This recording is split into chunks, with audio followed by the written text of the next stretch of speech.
Christina, you may see behind me, detectives are still investigating the cause of this fire. It's estimated to have burnt at least 50 acres. And yes, as you mentioned, all evacuations have been lifted, but East Pine Street was closed for a majority of the afternoon, so crews could effectively battle the flames. Elizabeth, you staying cool?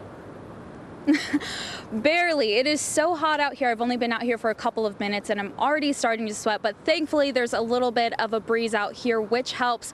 Medical experts say that dehydration happens very quickly in temperatures like this. Craig Corson, yesterday smoke could be seen from across town and many people were in this area battling the flames. Now today has been a little bit more quiet as investigators are looking into the cause of the fire and families who live here are grieving over what's been lost. Although all 4 people I spoke to today were in favor of a new jail, a survey back in April showed that a majority of Jackson County residents were not in favor of a bond measure to pay for it. But if something does go on the ballot, the decision will ultimately be up to all Jackson County voters. We're live in downtown Medford. Elizabeth Ruiz, NBC5 News. When Grace Christian Elementary School heard about the robbery next door, the suspect had already taken off.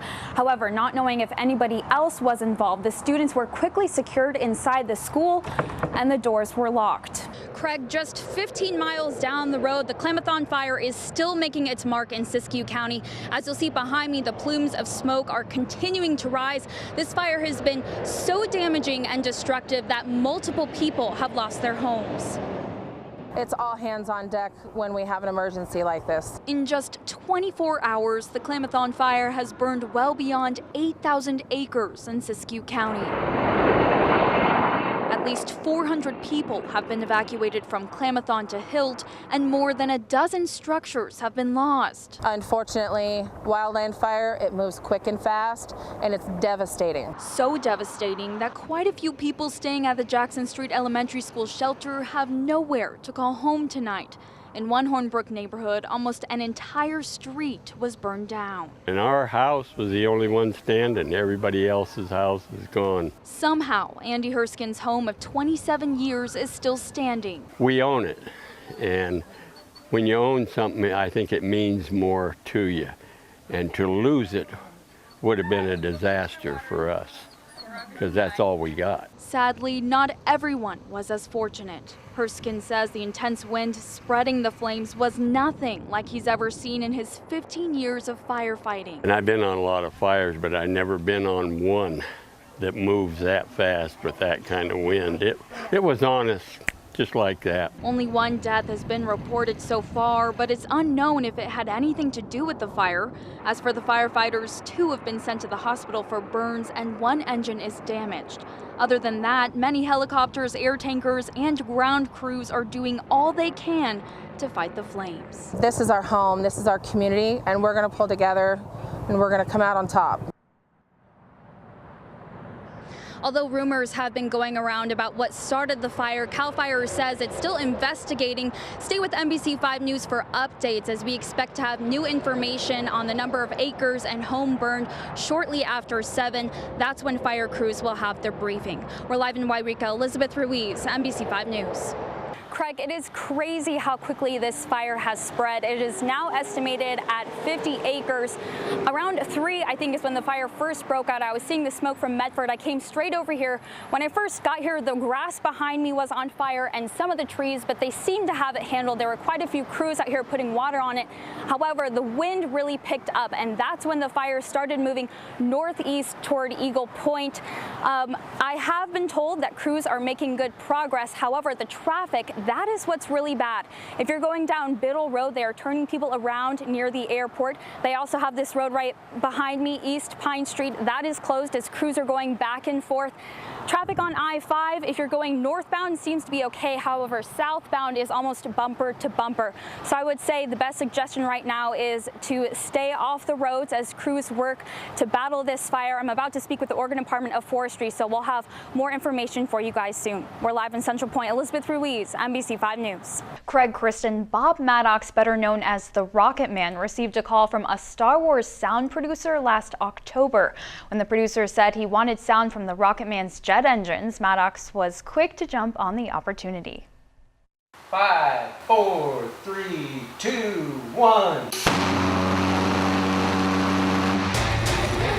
It's really an honor to, be able to have at least some little tidbit in a movie. Born and raised in Medford, Bob Maddox has been fascinated with pulse jet engines ever since he can remember. So the entire engine just radiates sound off it everywhere. Now known as the Rocket Man, with a YouTube channel and an appearance on Mythbusters, Maddox was given quite the opportunity after taking a call from a Star Wars producer last fall. I get a call from a producer and he says, "My name's Tim Nielsen and I'm from Skywalker Ranch down in California and I'm working on the next Star Wars movie.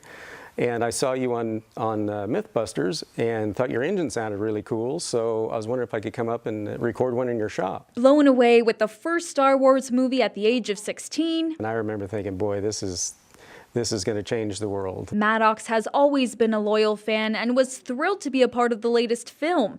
He says he met the Star Wars crew at Cedarville Dry Lake Bed in northeastern California to show off his engines. Anything that made a noise, they absolutely loved it. I had a misfire, went kaboom, made a weird noise, and they're like, "Oh, wow, can we do that again?" Maddox says the sounds can be heard from 9 miles away, and since the Star Wars franchise only uses organic sounds for its effects, the pulse jet engines were apparently a perfect fit. At the beginning of the movie, there's a big car chase scene, and he said the sound of those cars, they used the deep lower pitch from my engines processed into that sound. Maddox says he hasn't seen the movie yet, but he plans to see it in theaters as soon as the lines calm down.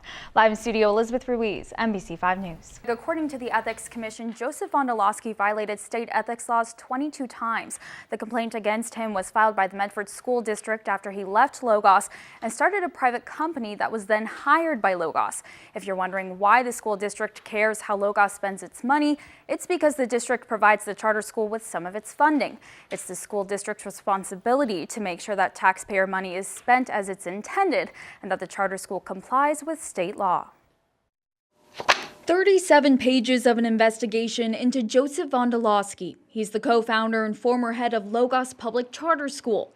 Medford School District raised concerns last year after his for-profit professional employment organization known as Western Collegiate Consulting was hired by Logos to handle things like teacher benefits, salary, and retirement.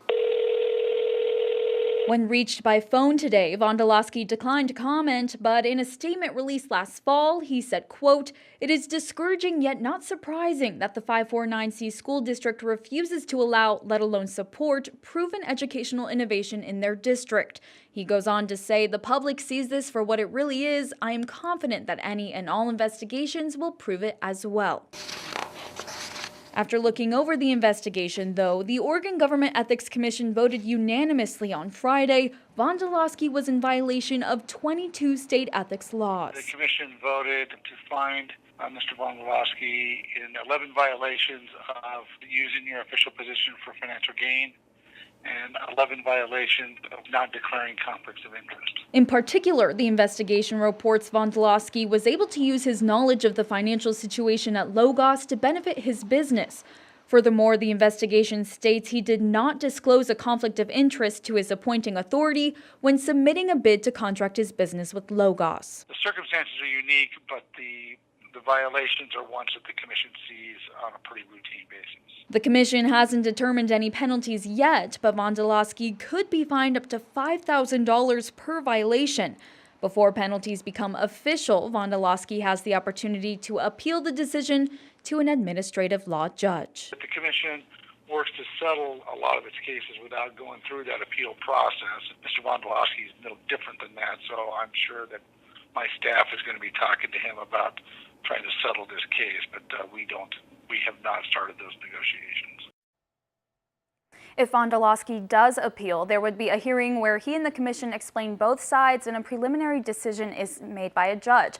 Then if Vondolowski is in disagreement with the judge, he would have the ability to go to the U.S. Court of Appeals and after that, the Supreme Court. Live in studio, Elizabeth Ruiz, NBC5 News. We honor all those veterans serving from 1955 to 1975. I'm here today to pay my respects to all the Vietnam vets that served their country very honorably when we got back from the war. We pray that their sacrifice would serve as an inspiration to our present military personnel. It was an unpopular war when the war ended, and there was kind of a lack of understanding and sympathy or empathy for Vietnam vets when they got back. I pledge allegiance to the flag of the United States of America. I started attending back in the 70s and early 80s protests, sit-ins, marches that Vietnam veterans were putting together. And at those events, I started running into a significant number of mothers who had lost their sons in the war. So they wanted to do something positive instead of just being in sheer utter pain and sorrow about all that. So they started coming to these functions supporting Vietnam veterans. With liberty and justice for all. The other group that really got the short end of the stick after the war were the women that served in Vietnam. Present arms. They dealt with just horrific mangled bodies and seriously wounded people. So they really were on the line every day, giving their all. My mom used to have a plaque in her den that said, Vietnam was not a movie, it was a war. And that meant a lot to her, so. Hey Facebook, I'm NBC5's Elizabeth Ruiz. I'm out near the Jackson County Expo where the Penninger fire broke out just before 4. You may be able to see behind me some of the grass is just black. This is where the fire started near the Bear Creek Greenway. Crews are investigating the cause of the fire. They still don't know exactly what caused it, but all evacuations have been lifted at this time. However, those who have been impacted so far are being asked to be cautious and wary as fires could pick up again. Crews are working on mopping up those hot spots, but there has been a wind, and that's actually what caused the fire to spread so quickly. When I first got out here, the fire was just in this area. Some trees were burning, the grass was burning, but then the wind quickly pushed it southeast toward Costco, causing all these evacuations. We don't know exactly how many structures have been damaged. We do know that 2 detached garages were a complete loss, but we will know tonight just how many structures have been impacted. We do know those that were damaged were on Brookdale and Meadowbrook drives. All the roads are open again. I-5 traffic was really bad when this was first going on. So was Biddle Road by the airport. They were turning people around, and they had closed East Pine Street so crews could get back and forth. I mean, there were agencies from all over the valley working on this fire. That road is open again, so traffic is a lot better. I have been told that some roads may still be closed in those communities where the fire has hit, just as crews are still assessing the damage. I also just learned those who have been impacted by this fire can go to Crater High School. That's where a shelter is being put together. And actually the Jackson County Sheriff just came up to me and told me anybody who has any information on any suspicious activity from when this fire started, if you have any photos or videos, please contact the Sheriff's Office and ask for Detective Penn, P-E-N-N. He is the one who is looking into this, and that will help them to discover the cause of this fire. Again, stay with NBC5 News for updates. We plan to have the latest information for you tonight on NBC5 News at 11.